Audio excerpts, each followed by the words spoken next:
Ruptured Achilles. Yeah, I ruptured my Achilles fully in July last year. So I've come 7 months now post surgery and played 2 games now. So I haven't was concentrating more on the running side of things, but then we had a few goal kickers that went down, so I sort of picked that up as well.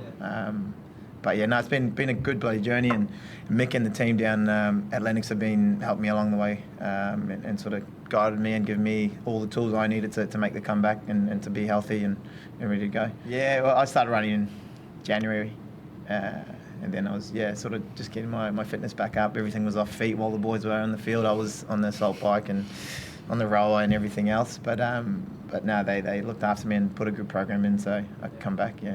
I was on my own usually in those rehab sessions, and I was always quite itchy to get amongst the group. And sort of, I think the week against the Rebels was my first sort of taste. The Waratahs week and the Brumbies week, I sort of just on the sidelines, still kicking, sort of ticking off boxes before I could play. But as soon as I was amongst it, it was bloody good to get amongst the team and start putting out some performances that we're proud of.